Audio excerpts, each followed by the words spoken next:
Welcome back to Off Ball Takes. This is your host, RB Laws, and this is my co-host. We appreciate all the support on the recent content. We have a bunch to talk about regarding the final standings, and the play-in overview. Thank you all for an amazing, regular season and all the new subscribers this season. It's been a really fun journey for us, a learning one for sure. And yeah, we're just excited for the future. Also, we tend to kick things into overdrive with our content with the playoffs, so kind of expect some longer episodes and a plethora of live streams as the playoffs continue to advance. And before we get started with today's episode, please don't forget to like and subscribe and follow us on Instagram and TikTok at the OBT Podcast for more content and updates.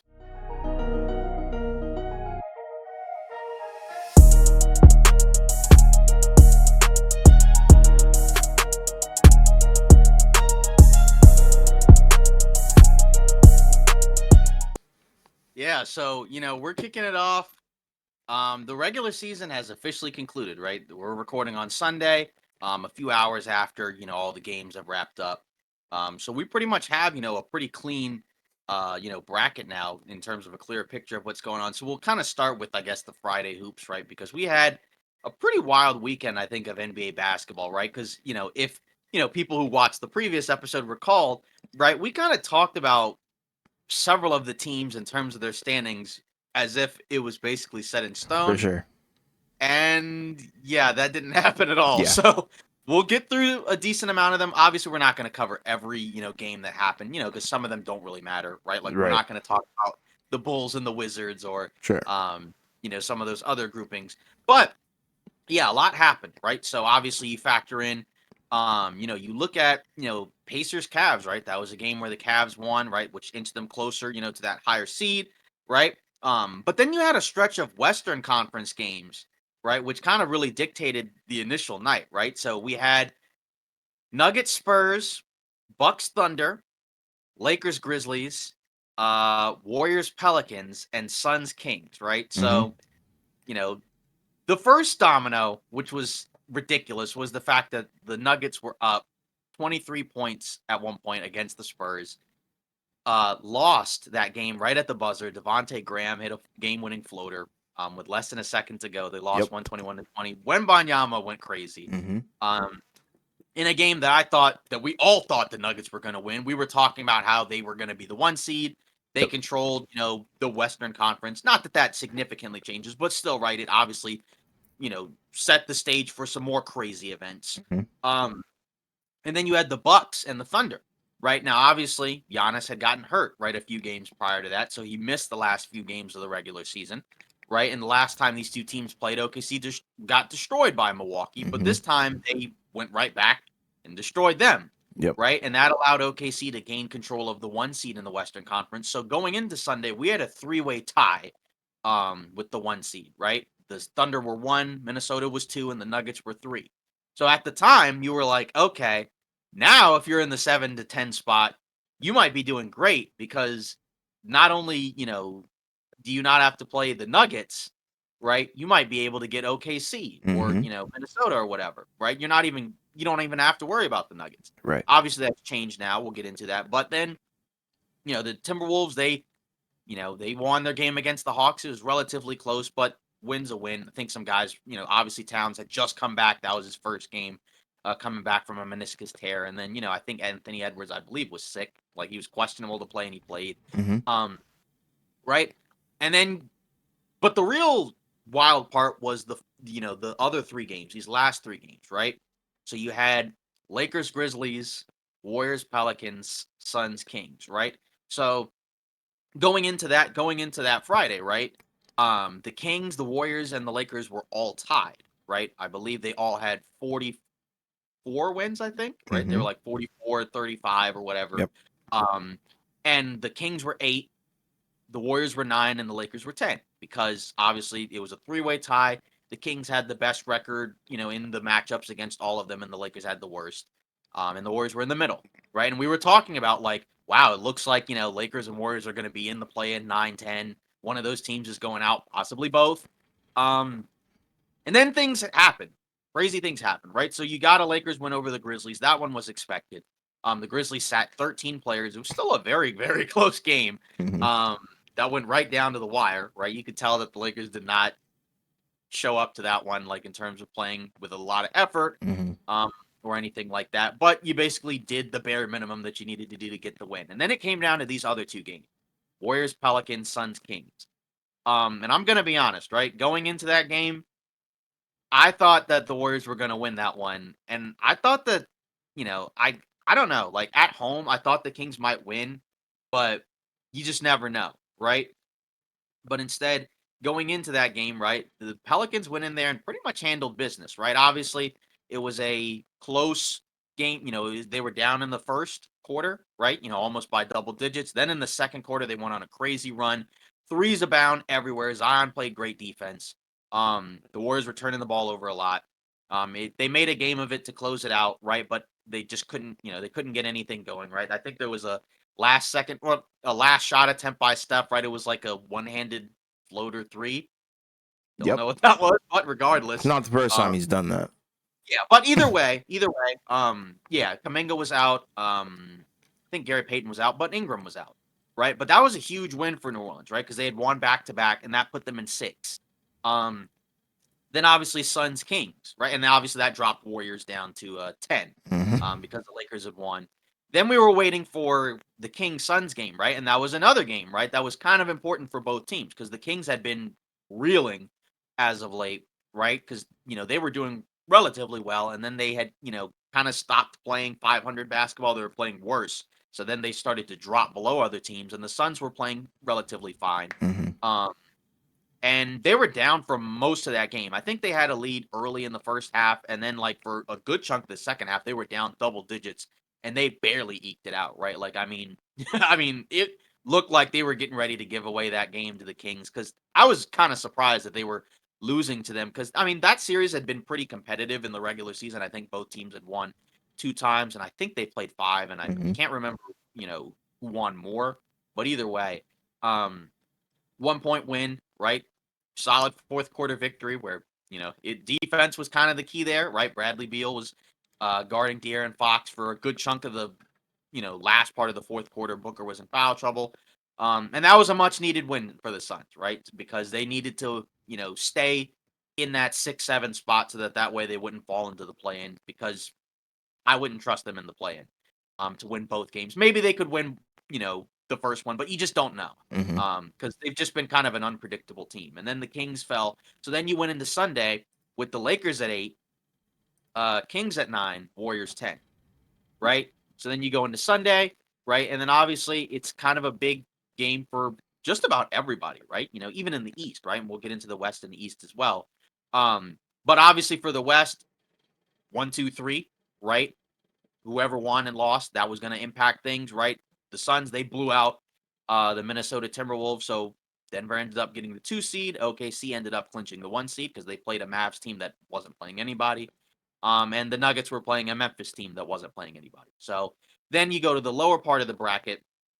Again, you had some big games. We already talked about Suns Timberwolves where the Suns smashed Minnesota. But then you had Lakers Pelicans, right, which was kind of the big one because Warriors, Jazz, Sacramento, Portland, those were pretty much gimme games for those two teams. Warriors sat a couple of guys like Steph and Draymond. Um, the Kings played, I think, most of their guys because they had to win that game, or else they would have, dropped to 10. Yep. So they both won. So you were kind of seeing what Lakers Pelicans was going to be, and that ended up being a pretty uneventful game. It was a competitive first quarter, and then from the second quarter onwards, the Pelicans got smashed and looked like a very different team from what we saw the night before. Mm-hmm. Um, so in the Western Conference, right now, in terms of the bracket, obviously OKC is 1, Denver's 2, Minnesota is 3. Then 4, 5 was already locked in. You had the Clippers at 4, Mavs at 5. Then you have the Suns who moved up to 6, right, with their win and the Pelicans loss, so they got to avoid the play-in. And then you have in the play-in from 7 through 10, you have the Pelicans at 7 and the Lakers at 8, so they'll play each other again on Tuesday for the right to the 7th seed. And then you have the Kings and Warriors who are 9 and 10. They will play each other in Sacramento for the right to face the loser of the 7-8. Mm-hmm. So pretty wild, right? Then even in the East, you had some interesting games going on, right?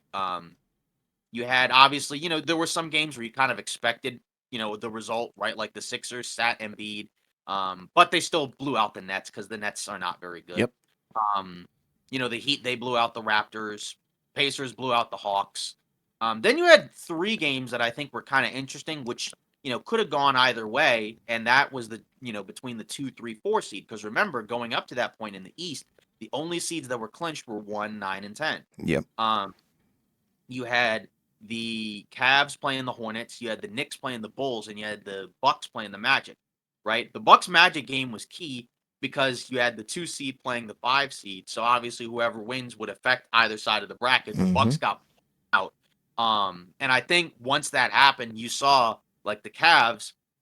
Well, they knew, well, if we win and the Knicks were in a dogfight with the Bulls, if we win, we're going to move up to 2. And then we're going to end up playing whoever comes out of the 7 seed, possibly Philly.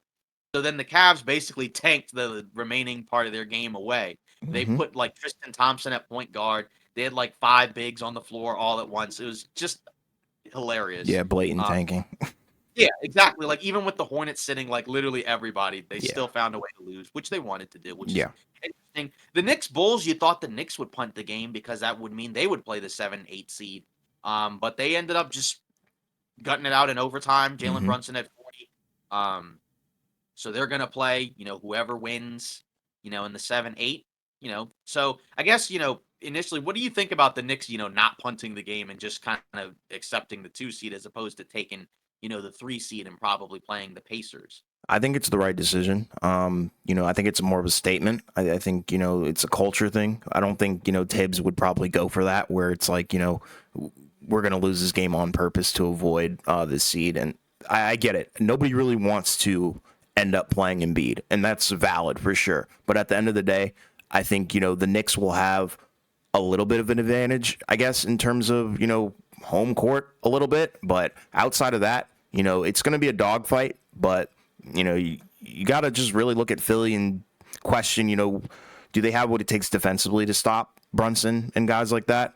Maybe, maybe not. But yeah, I do understand why everybody was kind of afraid to take that number 2 spot, because I don't think anybody wants to play Embiid, and Philly's been on a tear as of late, 8-game win streak to finish out the season, even without Embiid. So, hey, I mean, he's going to come back. He's going to be ferocious, I think. He's going to be, borderline unstoppable like he was in the regular season. But, we'll see how it goes.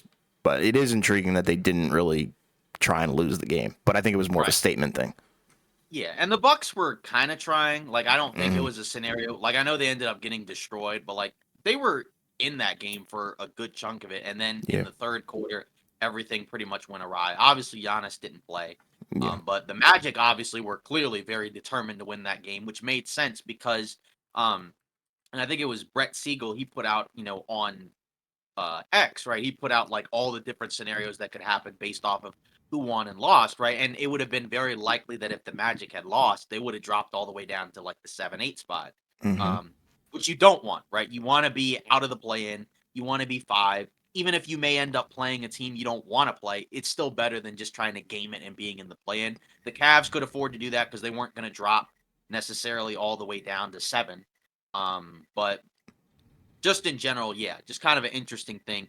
And that's kind of funny because all these games were at the same time, right? The East Conference games were at 1, the West Conference games were at 3:30, and that's kind of by design to prevent a lot of this, tanking stuff where, teams are kind of trying to like one up each other and be like, okay, this team is doing this, so that means we can do this. And again, you kind of saw it, but it's kind of hard to pull off in the middle of a game. Yeah, in obviously, real time. like yeah, and obviously, like the teams can see what's going on around the league. Like again, I'm sure the Cavs saw what was happening in that Bucks Magic game and the Knicks Bulls game, and we're like, let's not try to get the 2 seed. So because I don't know, it's just kind of a weird thing, but we've seen it before. In the playoffs, it's just it's just kind of interesting how the strategy to do it within the game, but obviously in the East, I guess now we can pretty much just go over, the brackets just to kind of, just lay everything out. Again, we already kind of mentioned the West, but we'll do it again. But we'll start with the East. So pretty much the Celtics, right? They await whoever loses, I guess, the 7-8, but then wins the 8-9 matchup. So they won't, they'll know their opponent pretty much last. The Cavs and the Magic play in the first round with the Cavs having home court. The Bucks play the Pacers, right? interesting, matchup there, right? With the Bucks having home court, and hopefully potentially a healthy Giannis coming back. We'll Hmm. see. Um, and then the Knicks will play the 7 seed, whoever wins between the Heat and the Sixers, right? The Sixers are at home in the 7-8. Obviously, Bulls and Hawks, they were already locked in. They're 9 and 10. So yeah, obviously a lot to go on in there. Then in the West, right? You have the Thunder at 1, waiting to play the 8 seed, right? You have the Clippers and Mavs already locked in. Wolves and Suns at 3 and 6. And then the Nuggets at 2, waiting for the 7 seed, right? Winner of 7-8. Pelicans, Lakers. And then the Thunder obviously are waiting for whoever is the winner of the 8-9 between, the loser of 7-8 and the winner of 9-10. Yeah. So which Wild. conference do you yeah, exactly. So a lot of crazy stuff. So which conference do you want to kind of attack, first? Let's go with the East. Okay. All right. So we'll go into the East. Hmm. I guess we'll start with the play-in because you Sure. can't really, because some of the matchups you have to wait for the play-in. Absolutely. So Bulls, Hawks, Who are we taking here? obviously whoever wins that is going to play the loser of the Sixers Heat. The Bulls have the better record. They've been a better crunch time team. The Hawks also, even though the Bulls are missing some guys, so are the Hawks, right? I think Jalen Johnson's out, right? Sadiq Bey's been out. I think, Okongwu and Clint Capella have been out. Yeah, Trae Young and DeJounte Murray, they're back. Trae Young's healthy, or I guess, as healthy as he can be. Hmm. But we know the pairing just hasn't really worked this season. When you look at like their net ratings or whatever, right? I think the net rating is better when it's just Trae Young as opposed to just DeJounte Murray. But when they're both out there, it's very negative. So I Yeah. think, the pairing just hasn't worked, and they have less guys than they had earlier in the season. Whereas the Bulls, even without Zach LaVine, Patrick Williams, I think Drummond's been out for a little bit, and others, right? Like they found some ways to win, a lot of these crunch time games. So I feel like the Bulls in theory shouldn't win this game because I feel like technically they should be the worst team. But Hmm. like I said, it just seems like they're more sure of themselves. They have, I think, a more clear-cut identity, so it's probably the Bulls.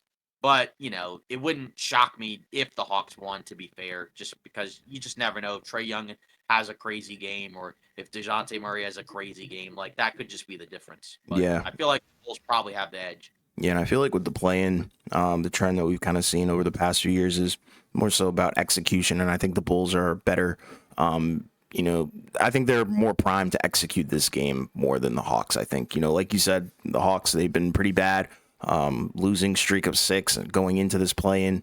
And I think the Bulls, like you said, they've just found ways to win games better. I think, the personnel wise, although it's not much better, I think they have been playing better as a unit. Which I think will probably be the deciding factor between the two. Not to say that the Bulls are going to go far or anything like that, but, they're going to win the matchup between 9 and 10. That's how I feel about it. Especially defensively, I think the Hmm. Bulls have been a lot better, right? You got Yeah. Caruso, and you have others who can, play some pesky defense at times. Sure. So like Torrey Craig or, others like that. Yeah. But either way, like you said, I don't think either of those teams is probably going to go far. They're probably whoever wins is probably going to go as far as that game. Yeah. But 7-8 Sixers Heat. I guess I'll flip it to you. Sure. Who do you think wins this one? Obviously the Sixers are at home. Embiid is back. Or he should. Yeah, he's going to play in the play-in game. He sat the last game of the regular season, but he's been back. He's been pretty good, right? Obviously, maybe not quite what we saw before his injury, but he's been very good. I think better than you probably would have expected, which automatically raises their ceiling. Obviously, the question here is, again, in a do or die game, what is he going to do? Obviously, the Heat don't have a lot of size, but, I'm going to flip it to you first. Yeah, I mean, if you look at the matchup, it's kind of wild. Both these guys are kind of like the weird underdogs that could potentially ruin the top end of the standings, which is ironic. But, if you look at the star talent that Philly does have when healthy, it's no question that I think they're the better team. In a one-game scenario, though, that's the problem. And like you were talking about, like Embiid's road to recovery, It's been good. It hasn't been great, but it has been better than, like you said, people expected. And I think that's going to be the main deciding factor of this game, because who on earth is going to be able to slow down Joel Embiid on the Miami Heat? I don't think there's anybody that can really stop him. As good as Bam is on defense, he's not going to be able to, I think, go toe to toe with Embiid for the entire game. So I'm going to take Philly on this one. I know that's probably what majority of people are going to do. And I know a lot of people think that Miami has what it takes to kind of win this game.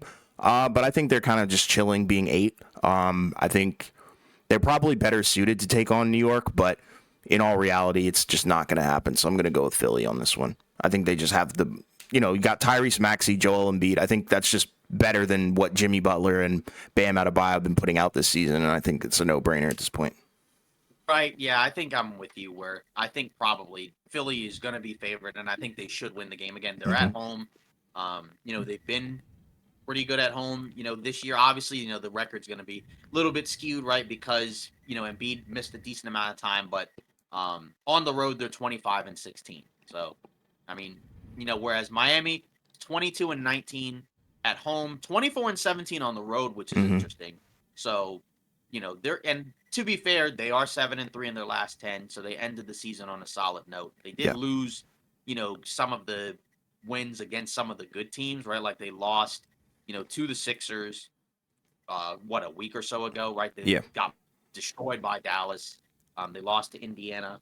I know they had a couple of calls that didn't go their way, but I feel like Philly's probably going to win this game. Really, again, it comes down to, like Jimmy Butler. Last year, a big part of the Miami Heat's run was the fact that he basically played like a superstar for them in the playoffs.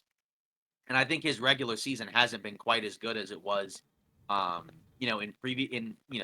last year. Yeah. Obviously, there was a big jump from his regular season last year to his playoffs. It's just a matter of, does he still have that in him this year? I think he'll elevate.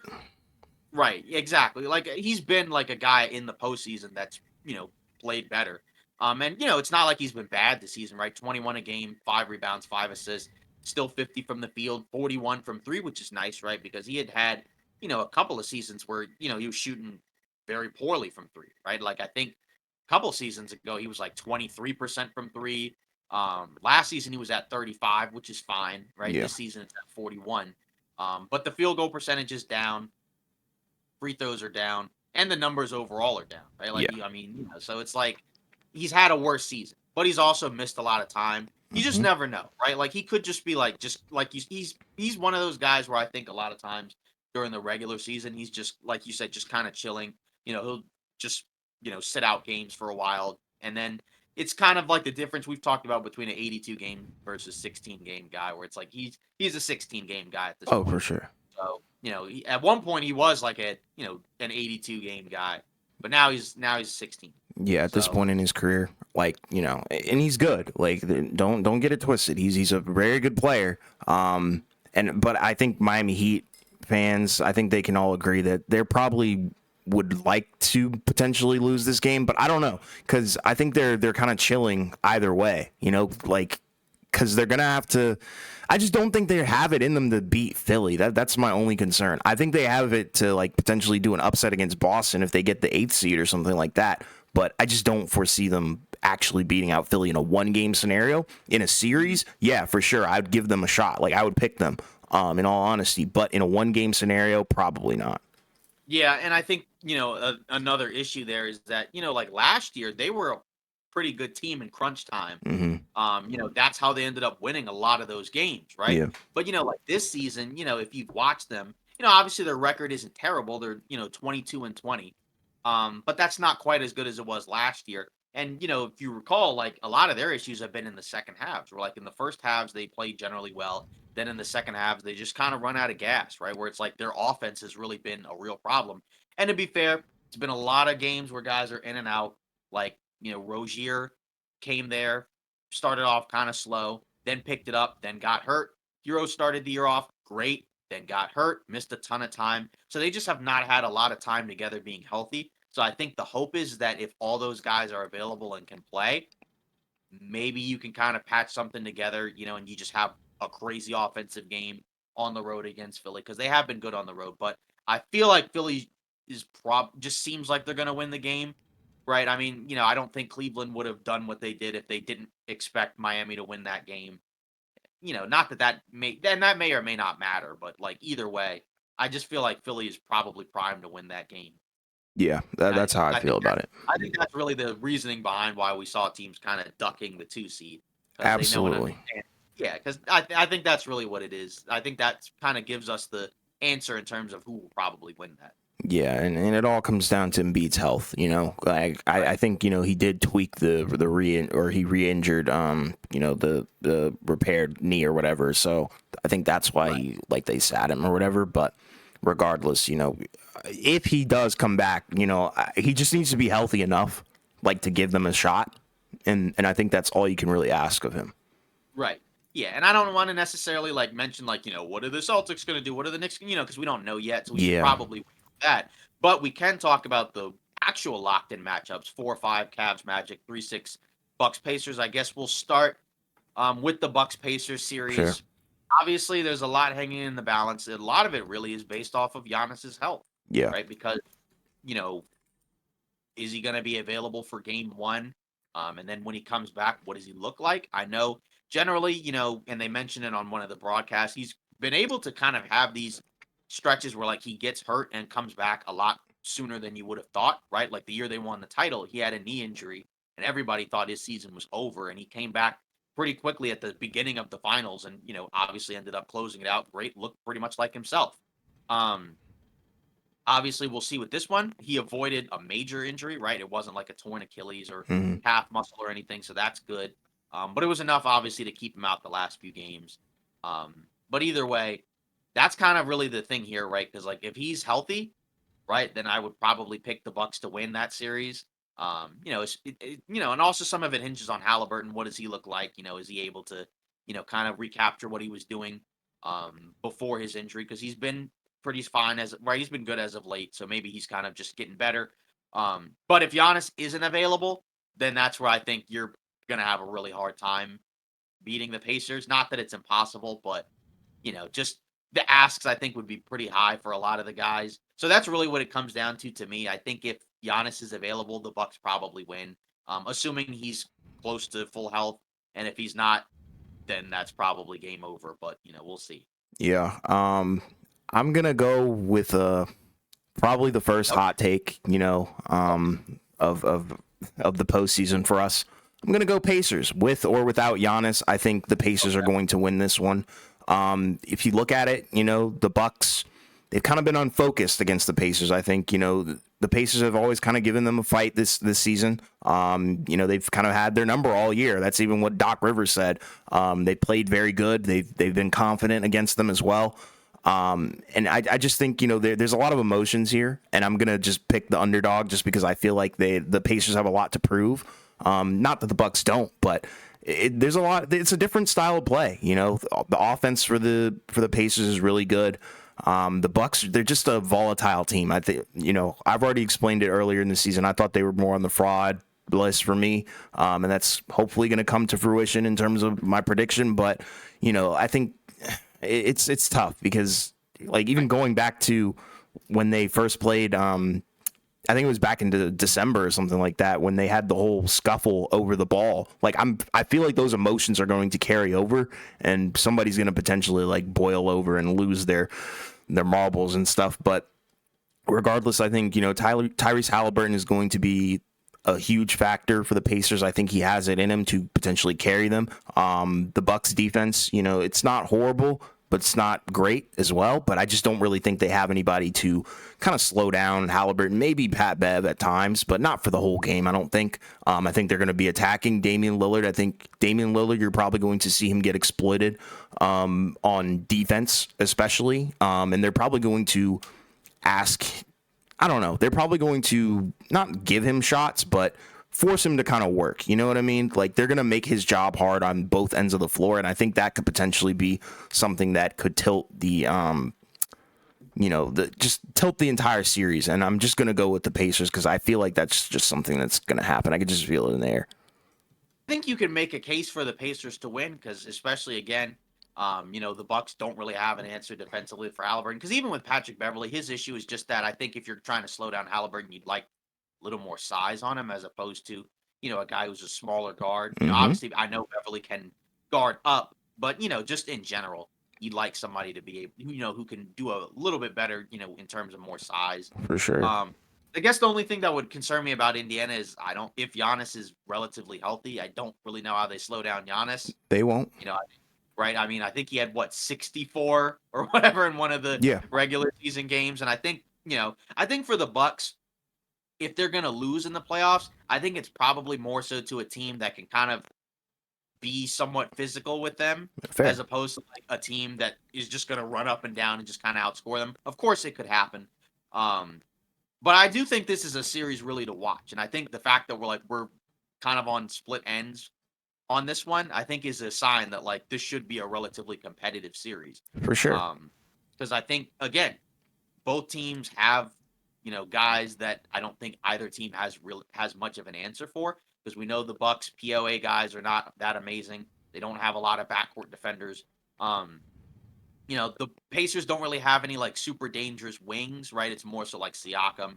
And I guess, Miles Turner could have an offensive, shooting game. Obviously he's a two-way guy, but just in general, yeah, that's where I think like it could go either way. It honestly really, like I said, just kind of depends on, like you said, if the Pacers can kind of limit Dame a little bit at all, that could potentially be enough to tilt the series towards. Because that's what they did in the regular season.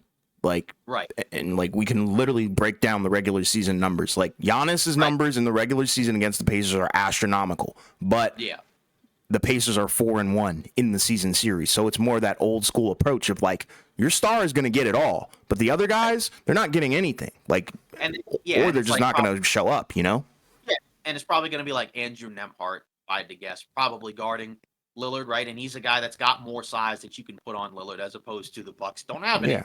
He's got the young motor too. Like it helps. And like even like Halliburton's numbers, like don't get it twisted. His numbers are pretty good too against the Bucks. Like he was averaging 27 points, 6 rebounds, 11 assists, 53% shooting, 37 from the 3, and just 7 turnovers in 5 games. And we didn't even mention this yet. I don't even think the Bucks played the Pacers when Siakam got there. Like Siakam got there afterwards. So, they're going to have to game plan for that too. Yeah. And I think this is a series that I think is primarily going to be decided by who else shows up. Sure. Because again, if Lillard, outplays what he was doing, in the regular season Pacers games, like I said, that's probably going to be enough to tip the difference. To tip the scales towards Milwaukee. What does Middleton do? Can Lopez kind of do anything against this team? Right? You would think so because they have a center in. Indiana has a center that you have to put out there. But if Indiana's guys show up, right, then and again, Halliburton can make his guys better. And the Bucks, I don't really think it's not even about his scoring. It's like we've been talking about. It's also his playmaking and passing, because it's like you got to be able to take his passing lanes away. And if you can't really do that, he could have a game where he has 17, 15 points, but he has 13 assists, and all of them are to either wide open shooters or cutters. So I think this should be a very competitive series. Absolutely. And then let's turn it to Cavs Magic. Cool. This one I think is probably going to be a very freaky series. To put it lightly. I'm going to flip this one to you first. Ooh, okay. What the heck do you think happens in this series? Because these are the two teams that I kind of penciled as sort of fraudulent teams. Okay. But I think at the Magic, it's a different thing because they're a young team. So it's there's not as many stakes for them if they lose the series versus the Cavs. Right. So I don't even want to call the Magic frauds. It's just more I don't expect the Magic to make a deep run, and I don't expect the Cavs to make a deep run. But obviously one of them's got to win. So which one do you think is, has got the edge here? I think it's interesting. Because the Cavs probably have the best player, but we'll see. Yeah. First of all, I think before we talk about this, you have to admit that playoff experience is a real deal thing. The Cavs have some of it. They have some personnel that have been on some interesting runs and some deep runs. The Magic, not so much. The Magic are young. They're pesky. They're good defensively, which should be intriguing. How they guard Garland and Donovan Mitchell, which I think is going to be the biggest factor, is can you slow both those guys down and also be able to guard Jared Allen down there as well. I think that's going to be intriguing. It's tough because I haven't really given this series too much thought. But I don't want to be like hot takey, but I'll just go with the Cavs. I think I have faith in the Cavs. I think I have faith in Donovan Mitchell. I think he's going to turn up. I think he's going to do, what he normally does in the playoffs, which is show up. I think you can't, as many exits as that guy has already, you can't take away his numbers in the playoffs. And I think he's going to continue that trend in terms of performing. It all comes down to really the supporting cast: Garland, Mobley, Jared Allen as well. So I don't know. It's tough because I really do like the Magic. I think they have a lot of upside. They're young, and it wouldn't surprise me if this is like their coming out party where they kind of just show up and potentially like take the Cavs like Game 7 and just stun them, and like Paolo has an amazing game or something like that. But yeah, that's what I'm gonna go with. I feel like I think the Cavs should have the edge because, like you said, they have more playoff experience. They have a guy that's been in a lot of big playoff games. Like you said, hasn't made a lot of deep runs, but just being in the playoffs and just experiencing what it's like makes a big difference. And the Cavs as a team, right? This is a pretty similar core. This is the same core from last year. Obviously you throw in a few other guys, right? Like Max Strus, who's also been, in deep playoff runs. But just in general, that's where I think that should probably be the difference. Obviously, with the Magic, they've been a very good defensive team, one of the best, right? Yeah. The Cavs have not been quite as good defensively as they were last season, but obviously they still have a ton of size and they can defend the rim. Really, it comes down to for the Cavs, again, the two bigs, can they play together? Obviously the Magic are a very different offensive team from the Knicks, right? Because it's just, it's a completely different makeup, right? The Magic aren't quite as good offensively. They don't have a ton of great outside shooting. It kind of comes and goes. They do have some shooters, right? Like Gary Harris, Joe Ingles. But again, we don't really know. That's kind of the thing, right? Because Franz Wagner shot pretty well from three the last couple of years, but he's not been that great this year from three. If and this is always what happens in the playoffs. If a guy gets hot, that can shift the series, right? So if like a Franz Wagner or Apollo, if their threes all of a sudden go in at an above average rate for them, that can kind of shift the series, right? Jalen Suggs, and others. It's just, again, the issue that the Magic have is like to close games. That's been a real problem for them for the most part because of the lack of offensive versatility. You just don't really have anybody that can kind of like run your offense and kind of get guys in positions late in games, right? Like, because most of their guards are either like, 3-and-D guards or like just kind of like, pure scorers, right? They don't really have like a facilitating guard. Like Paolo and Wagner, they're good passer playmakers, right? But they're not point guards or point forwards or anything like that. So I think with the Cavs, you do have that. Obviously, you have a small backcourt, so I'm curious to see what that looks like against, a Magic team that's got a lot of size at every position. Yeah. Jonathan Isaac, right, off the bench as a guy that could be like a defensive player of the year type guy. Easily. Right? Elite, yeah, they bro. have a lot. Right, they have a lot of options there. So I think with the Cavs, it also kind of comes down to, again, they've also had a lot of games this year where they weren't healthy. And now they're, as healthy as you can probably be, right? All their starters are available, right? You still have, I guess LeVert, right? We'll see if some of the other guys that were playing for them in the regular season, like Sam Merrill, Georges Niang, do they get minutes? Tristan Thompson, as a veteran, does he get minutes? Because again, you're going to need some of that size against this Magic team. And you're going to have to hope that I think some of those other role guys can knock down some shots. I'm curious to see, if they can slow down the Magic forwards, right? Because Cleveland still doesn't really have like a wing that you're really okay with putting on, one of those guys, because most of their wings are relatively small.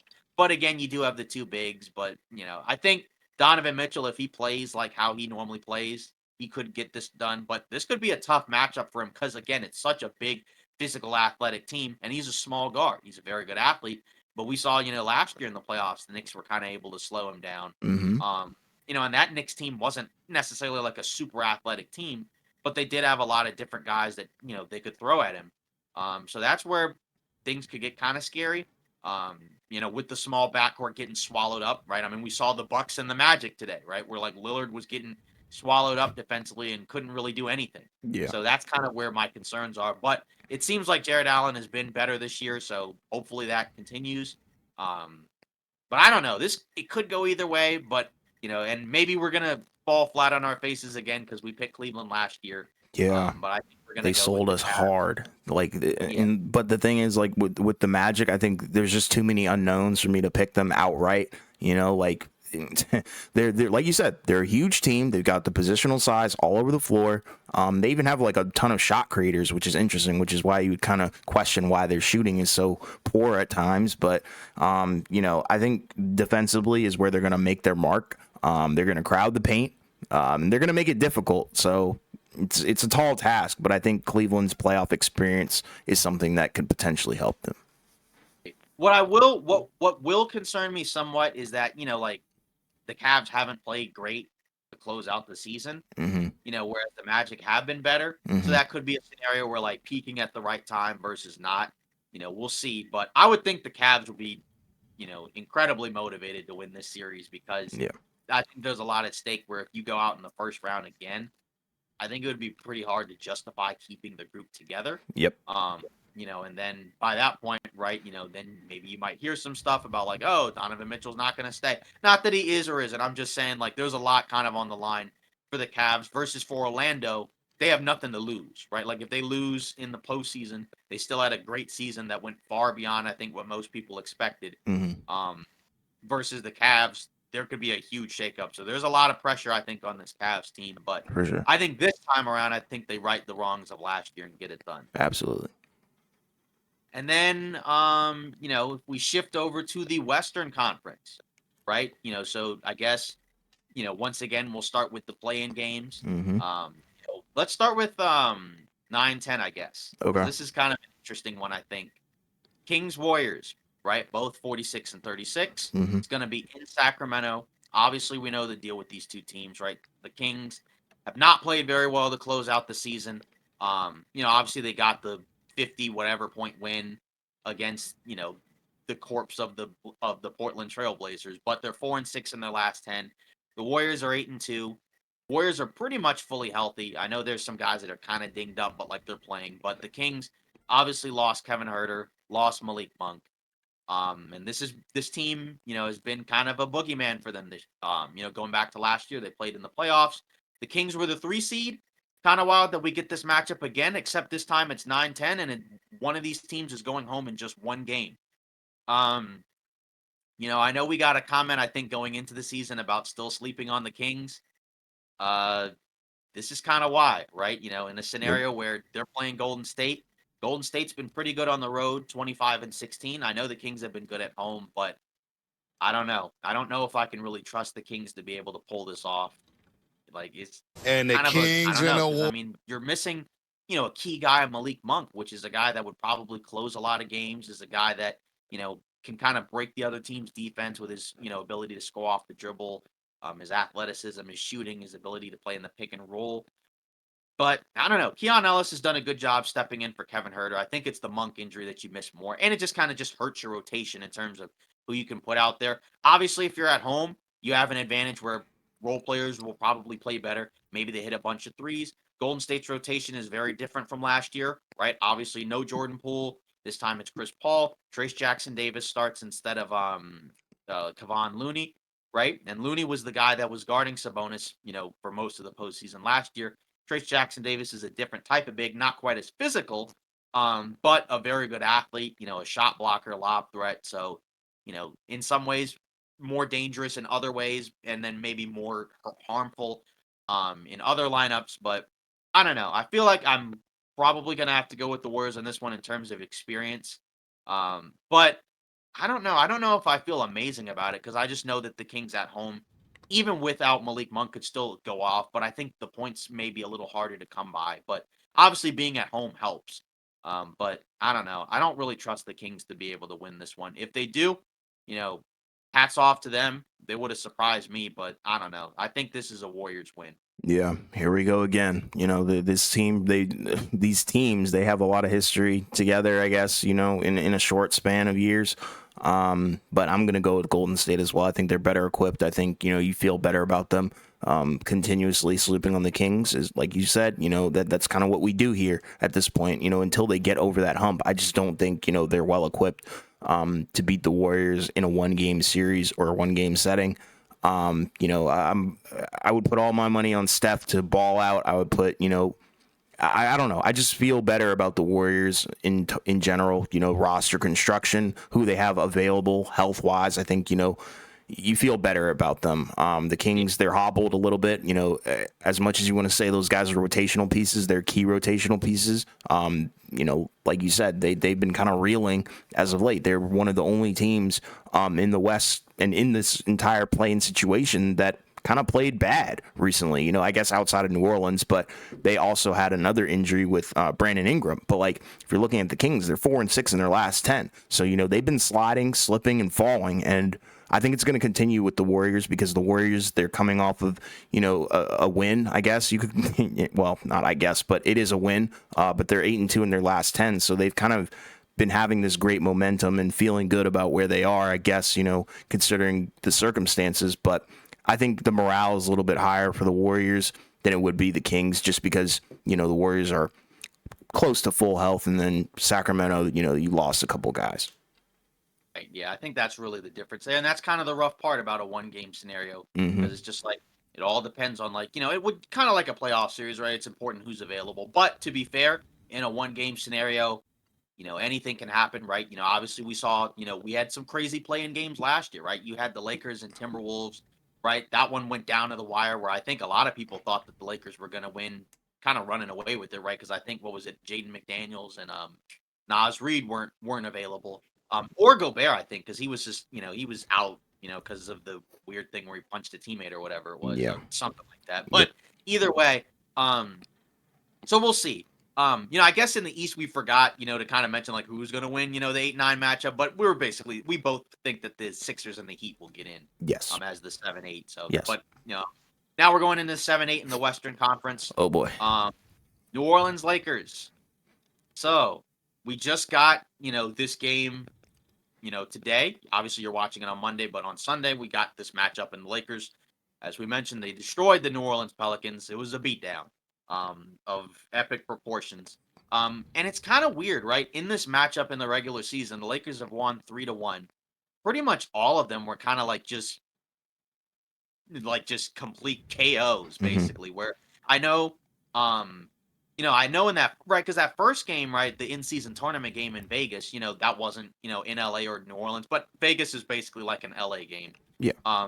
They, as we mentioned, as we remember, right, they destroyed New Orleans, right? They beat them by 40 or whatever, and that was with Brandon Ingram, out there, and that was when New Orleans, was kind of not playing as well. Yeah.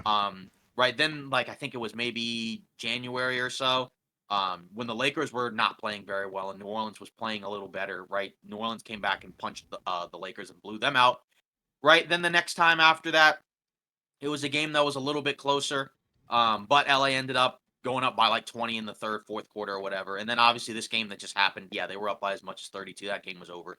AD did leave the game early with a back spasm. He said he's going to play, so we'll see what happens there. Assuming, he's healthy, right? I'm going to, flip it to you this time, and see what you think. Because obviously, like, it can be tough to win 2 games in a row. It's going to be in New Orleans again. The Lakers closed the season 19-21 on the road, but New Orleans is 21-19 at home. So, but I'm going to flip it to you first and, kind of let you take it away and see, what you think is going to happen here. Yeah, I think this is going to be a slaughter of the Pelicans, to put it politely.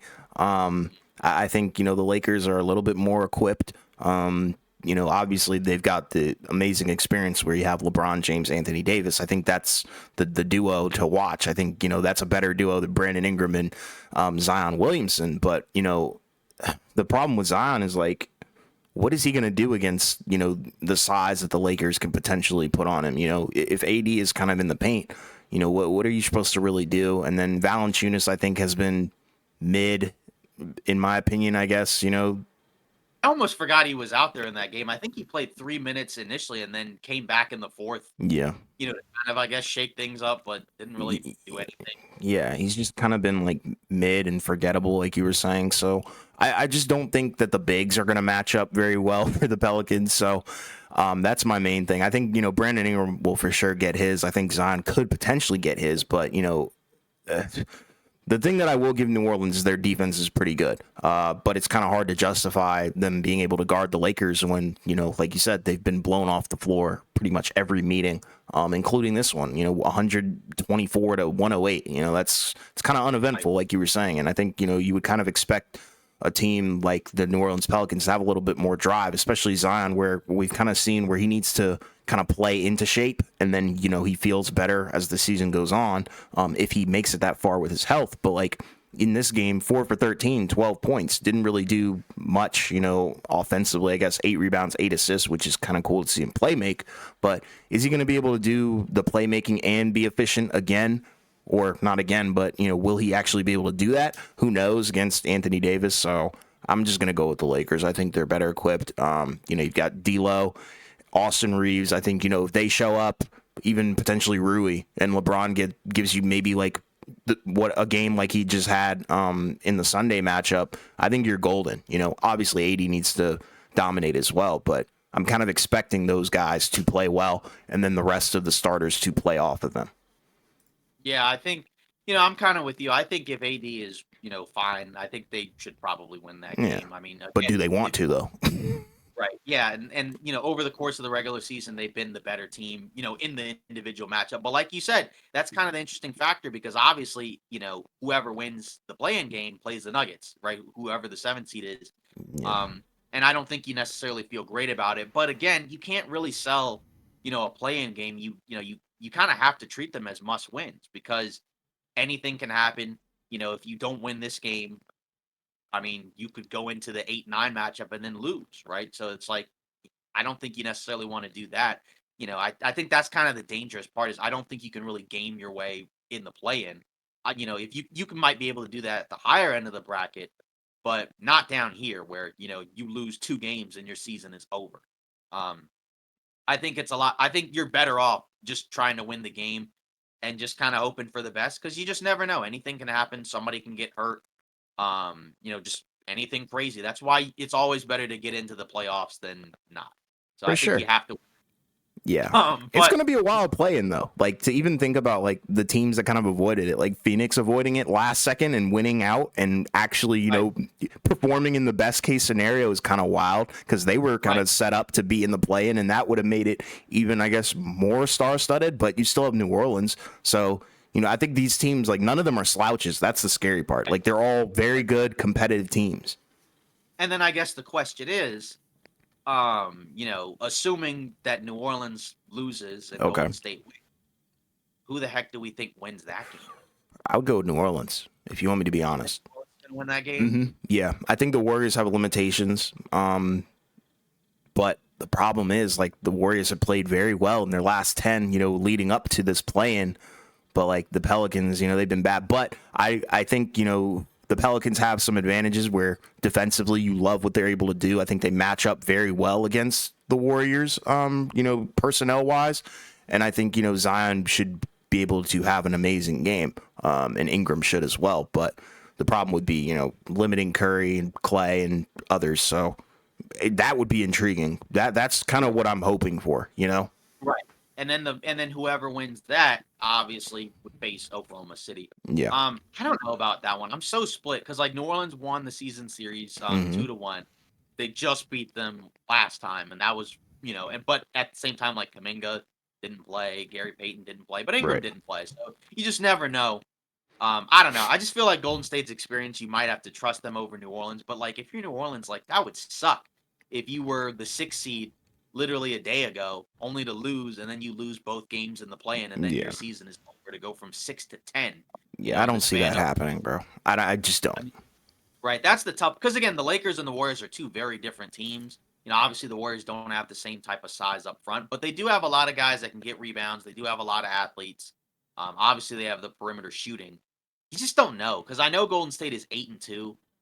It's just like I don't know. Like at the same time, like I've seen games where like they've been fully healthy and they've just kind of just not been that great. Like you Sure. said, to be fair, the only teams that haven't played that great in the last 10 are New Orleans and Sacramento, right? New Orleans is 500, so but they had won 4 in a row, Yeah. right, going into the Laker game. So that means that because the stretch where they were losing was the stretch, when Ingram first went out, where they won like 1 or 2 games, and then they had like a couple of really bad losses where like they lost to the Spurs, and they lost to Phoenix or whatever, and then whoever else they played. But they're I guess 4-1 in their last 5. So at this point, I don't know. Like it's just kind of hard to say. Like I'm 50-50 on that one. I Okay. almost don't even want to pick. But I'm I gonna don't know. take New Orleans though. New I'm gonna Orleans lock has them just in. New Orleans has just been so mediocre at home. I just don't know. Like Yeah. that's the tough part. Like, but at the same time, I do feel like New Orleans is a more talented team than Golden State. Like that's kind of the thing. Like they don't have the best player, but I just feel like they have more talent. But Agreed. then you also factor in, okay, Clay. Does he have a big game? If he has a big game, that can swing things. Kaminga, what does he look like in his first real playoff environment? He's got a lot of, veterans around him. I just don't know. I mean, like Golden State has a lot of I think they have a lot of incentive to try to win in the play-in because they can be 8 if they can get out of there, and you can play OKC as opposed to playing the Nuggets. For sure. Um, I still don't believe they can make a deep run anyways, but I think it's better than the 7-8 where if you win, you play the Nuggets and you kind of have to hope for a miracle there. Um, Whereas like at least I think OKC would have a decent shot at beating OKC if they got out. Yeah. New Orleans, I don't know.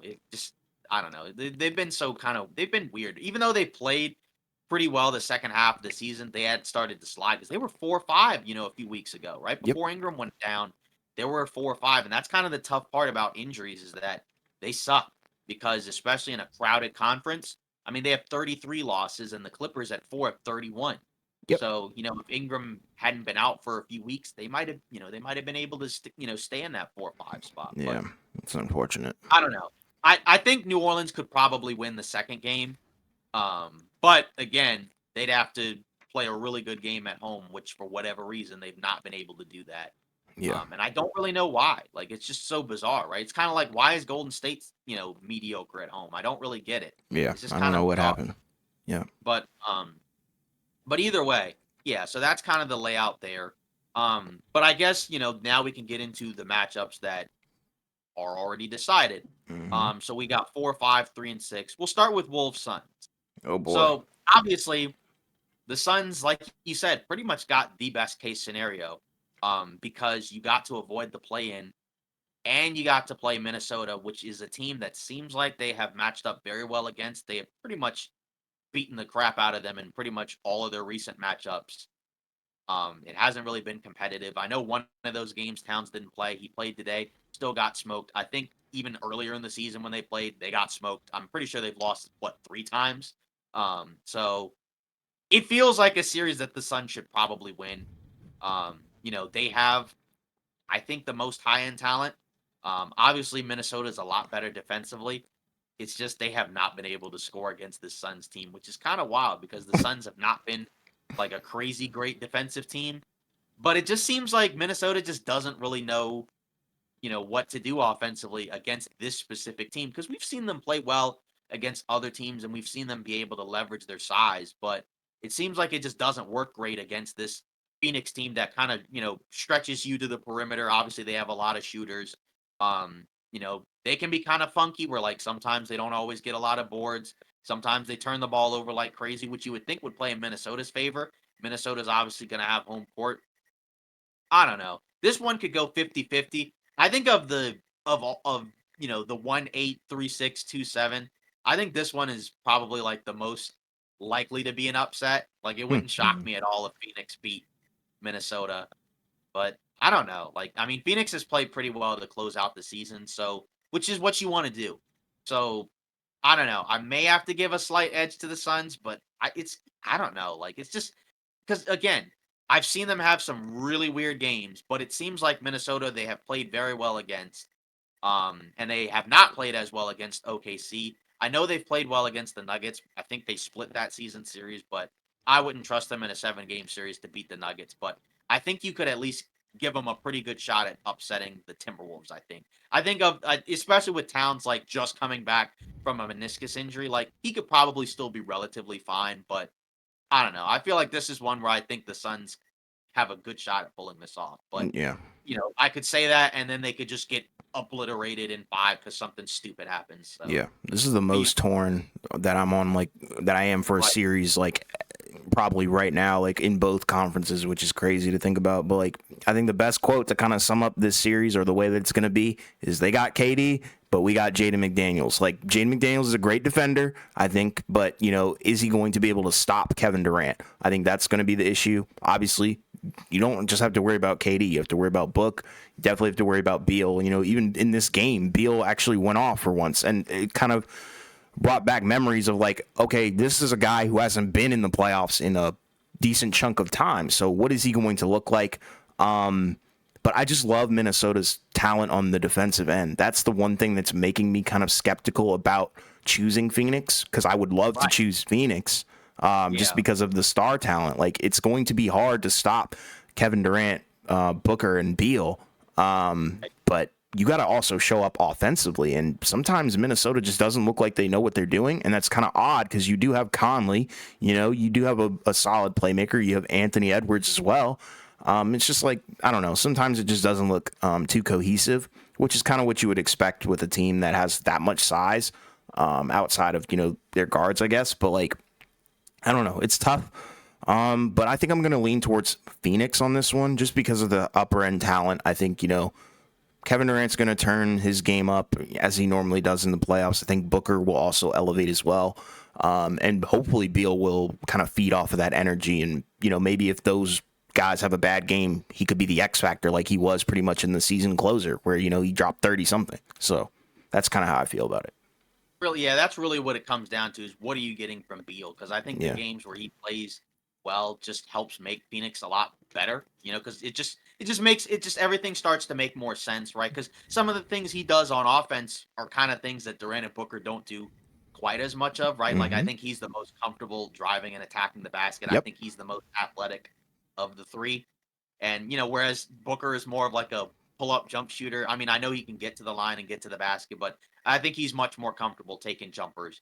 And I think the same thing with Durant, right? Like, not that they can't drive to the basket and draw contact and get fouled, but I think Beal is the one that is the most comfortable attacking the basket, as we've seen. So I think that's kind of the difference there. Like you said, it's a tale of two completely different teams, right? Obviously, the Suns outside of Nurkic don't really have a lot of bigs, right? Nurkic has been pretty serviceable for them. In some games, not so great in others, but he's been healthy. He has been productive. Um, that could also be a possible difference. Like, you know, can the Timberwolves exploit that, right? Can Anthony Edwards, possibly, kind of pick him apart in the pick and roll? I don't know. Because again, it's a tall task to ask, a guy where it's like this is his first, real playoff series, like, as a higher seed, right? Where they're a good team, right? This is the first one where he's like, kind of in that superstar tier, and you're kind of expecting, to see him close it out against, a team that, like you said, has a lot of high end talent. I just don't know. Like I said, I just feel like it just doesn't seem like Minnesota matches up well against this team. But, to be fair, in the past, we have seen in the regular season sometimes teams play really well against the team in the regular season and then in the playoffs it flips, right? Yep. Like I think the Lakers and Nuggets last year in the regular season split the season series. None of those games were before the trade. None of those games were after the trade deadline. So that was with the initial Laker roster that was bad. And then they got swept in the playoffs. So you just never know sometimes with this. Yeah. But just in general, the Suns have more experience, so I Yeah. think that's I a big trust them difference. more Yeah, and it just again, it feels like a bad matchup for the Timberwolves, where for it's sure. like who like you got Jaden McDaniels on Durant. Edwards is probably going to have to guard one of Booker or Beal, um, and then after that, who else, right? Who's Conley guarding, right? Who's Yeah. Towns or Gobert? I guess Gobert is going to stick with Nurkic, right? But like, who's Towns guarding, right? Which guy is he being put on? He's kind of on an island. Like I don't know about that one. It just doesn't really feel great to me. Where I think, like you said, it should be a close series, but I would lean towards the Suns. But again, it wouldn't surprise me like if the Suns just kind of just ran them off the floor. But you just never know because sometimes again What if Edwards all of a sudden just pops off and just has like a crazy series? Because who's going to be guarding him for Phoenix, right? Like you Yeah. just never know. And sometimes it comes down to that in the closing moments. But it seems like a reoccurring theme with Minnesota where they just have not been great offensively late in games. I know their record is great, but I don't know. I don't trust them this time around against the Suns. Maybe if they had faced one of the other teams, maybe, but I don't know. It just doesn't seem like that's been great. Yeah. X factors are going to be like zone defense, Minnesota's that is, and obviously for Phoenix it's going to be Beal, I think. Yeah, and then like I guess to be fair, if one of Minnesota's other guys like Jaden McDaniels or Nas Reed pop off, that could make a difference as well, Yeah, right? Nas. Those were two guys that didn't play for Minnesota in the playoffs last year. Mm-hmm. They'll be here this time around. So, we don't even know what this team looks like For sure. fully healthy in the playoffs. But we'll see. Yeah. And then the other matchup, 4-5, Clippers Mavs. Okay, so this is the third time in 5 years these two teams have played. The Clippers won both times. First time in 6 in the bubble. The second time in 7 the year afterwards. Luka's gone crazy in these matchups. Obviously, he's been great. Kawhi's also been terrific in these series. So we Mm-hmm. know the stars obviously are going to come to play, right? Because I don't think either team really has an answer defensively for either guy. Um, and so that's just kind of how it goes. But this time around, Luka's got some help. It's not Porzingis this time. It is Kyrie Irving, right? Who's been, who's I think is, who I think is a really good fit next to him. Obviously, the Porzingis in Dallas is different, is a different player now. But you got another perimeter ball handler, solid scorer. Can make a lot of different tough shots. We've seen him before. Obviously, we know what he can do. I'm gonna flip this one to you first, right? But I think I don't know, because the Clippers, we talked about it before, because this was already a locked in matchup before Mm-hmm. this weekend, anyways. The Clippers, I think, have the most talent, but I think you could make the case that the Mavs have the best player. But who do you think is, taking this series? Dallas, 100%. I think, this is a new look Dallas Mavericks where you've got Kyrie in the playoffs, actually. You've got, the big men around you. You've got Daniel Gafford. You've also got Washington. I think, if you look at the roster for Dallas, I think you feel a lot better than you did last year, and definitely years prior as well. Like you said, they've got Luka some serious help. Like there's some ballers on this team, and I think the chemistry has been at an all-time high. They've been playing phenomenal basketball, specifically Luka Doncic. You've got some X factors there. You've got Dante Exum, a guy who can defend and has also turned his shot around, which is the big thing. He's actually been shooting pretty good. The problem is, you're also facing the Clippers, which is Kawhi Leonard, Paul George, and now James Harden. And you have Russell Westbrook coming off the bench as well. So that is definitely a new look Clippers as well. So it's kind of like a revamp of both these teams with additional helpers on the squad. But yeah, I'm going to go with Dallas. I think, who's going to really stop Luka at this point? I don't think Luka is one of those guys where he's a regular season guy. I think he's more of a postseason guy. It's just we don't really see him there too much because of the lack of roster construction. So I'm thinking that like now that this is finally a really good Dallas team, I think he's going to elevate his game. I'm expecting him to pretty much average almost 40 points this entire series. I want him to go off, and I think that's kind of what's going to be the key here. This is a really intriguing series because the Clippers, for a while after the All-Star break, were playing really poorly. Mm-hmm. I know they ended up closing it out 6-4. They sat some of their guys for these last few games.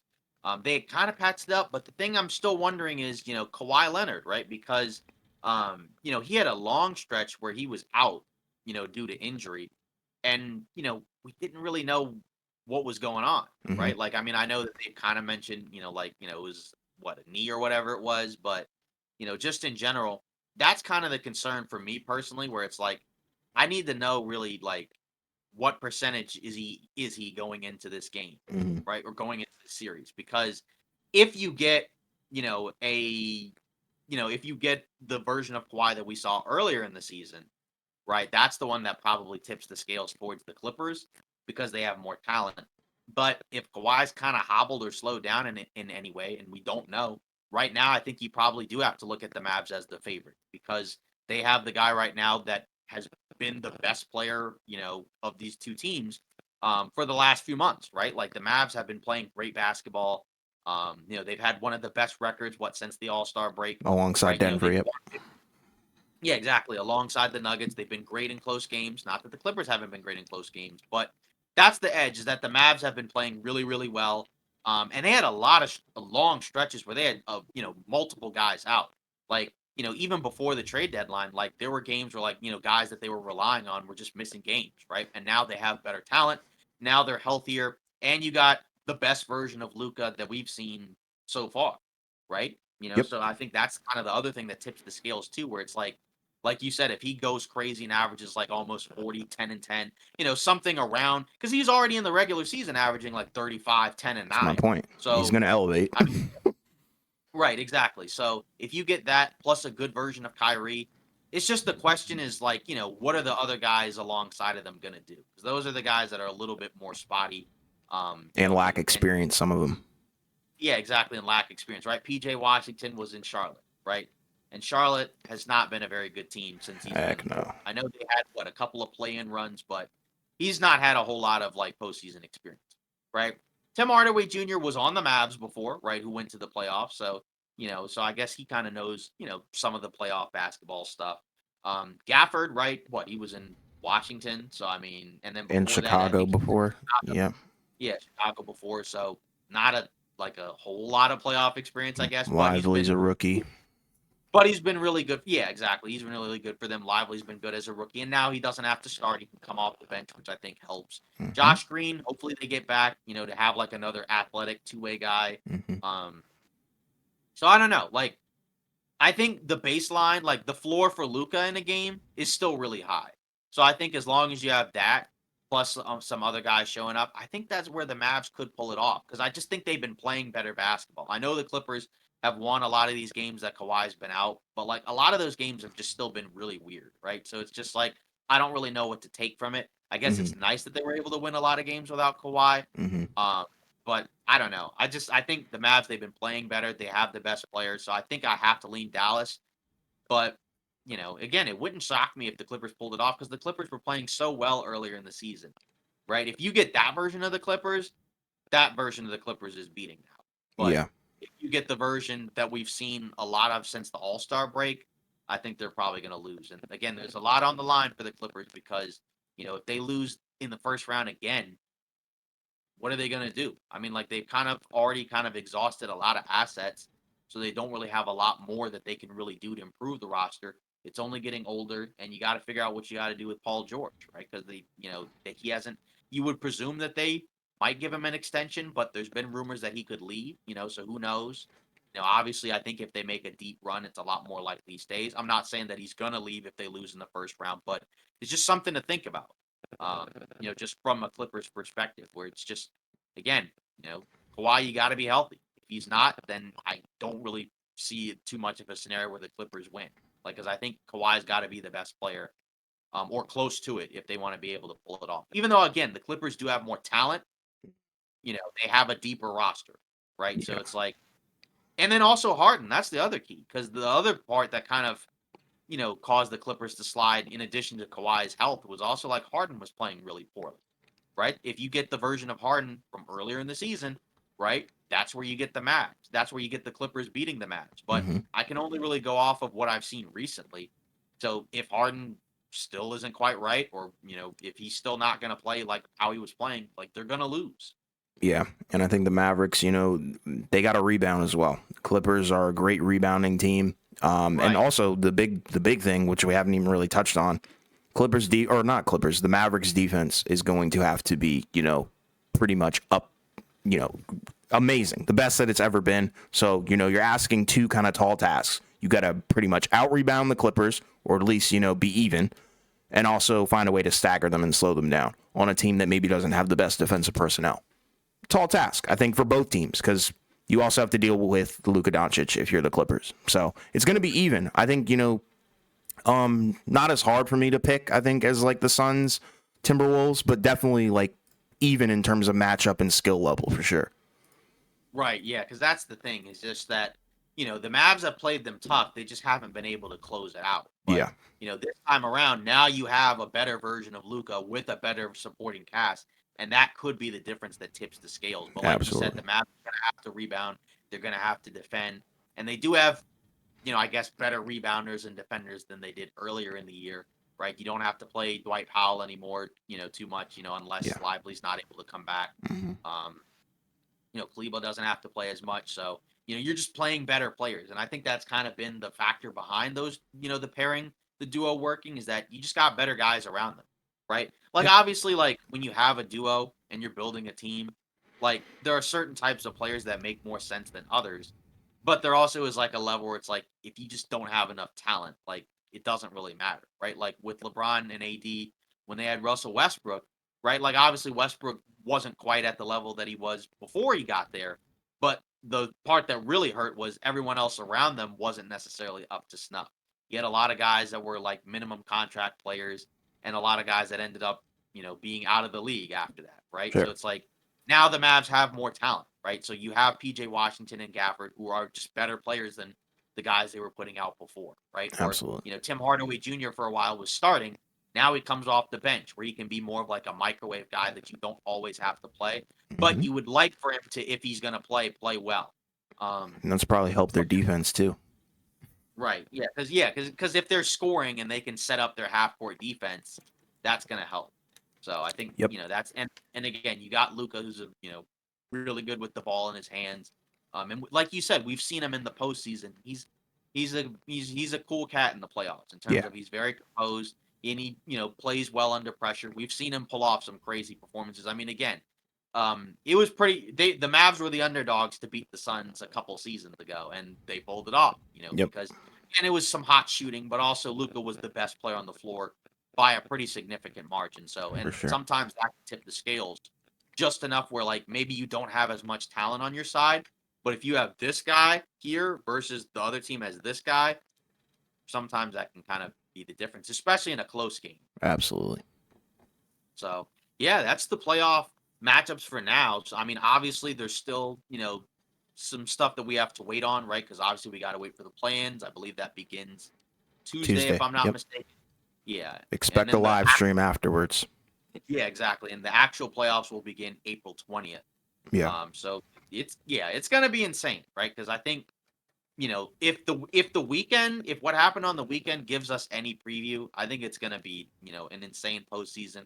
I guess potential early finals matchup. What do you think? Like, I think we both have kind of picked the Nuggets to come out of the West. You still feel that way, I'm assuming. Yes. Right. Yeah. I'm gonna go Denver, Boston, man. That's how I feel.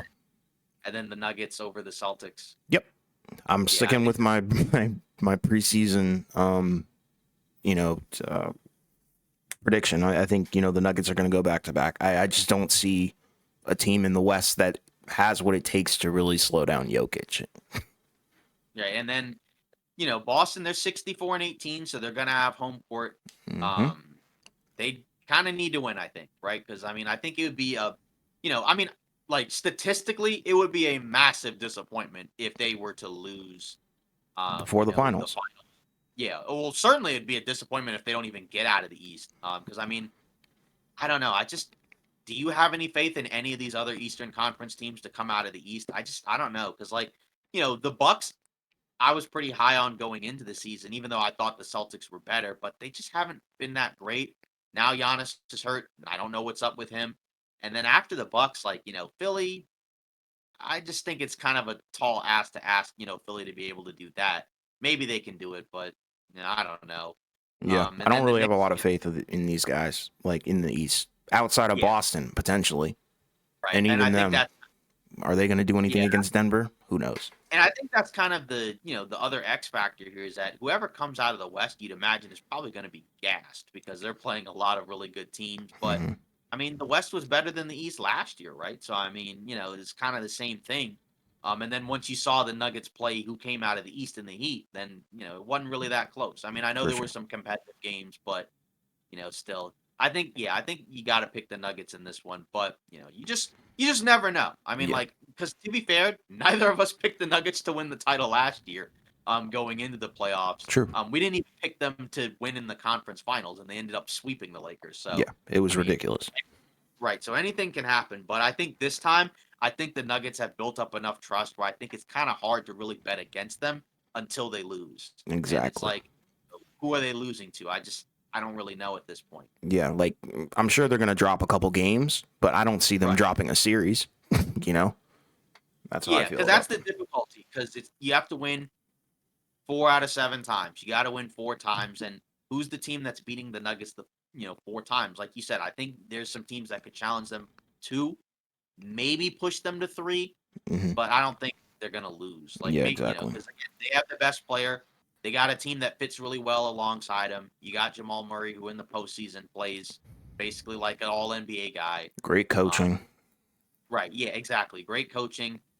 Great on both ends of the floor. Right? great The fan defense. base. Yeah. So that. Yeah, exactly. And obviously, they're not gonna have home court through the entire West. It kind of Hmm. depends on what happens with OKC, obviously, because if Hmm. OKC is out, then the Nuggets will have it the rest of the way. Yep. But the 2 seed, not as bad. It could have been worse because they could have been the 3 seed, playing the Suns in the first round. And I'm not saying they would have lost to the Suns, but I'm just Would have saying been a like, challenge potentially. yeah, I think it'll. I think it'll probably be that would have been I think maybe a more difficult matchup than whoever comes out of 7. But you Yeah. never know. So. Hmm. Yeah, so yeah, that's pretty much it for today's episode of Off Ball Takes. Again, let us know, your thoughts about, what was a wild NBA weekend and what should be a wild NBA play-in and NBA playoffs. Again, like, comment, and subscribe. If you comment, we will read your comment, at the beginning of the next video. And again, also keep in mind, like he said, we're going to be doing some live streams, after the play-in games. I think our plan pretty much is, after each night of playing games, we'll do a live stream. And then I think we'll keep with what we did last year, where I think at the beginning of each series, we'll do a live stream. And Yep. then at the end of each series, we'll do a live stream. I think Yep. that's what our plan is. So, make sure to tune out for that, or tune in for that. And we'll see you next week.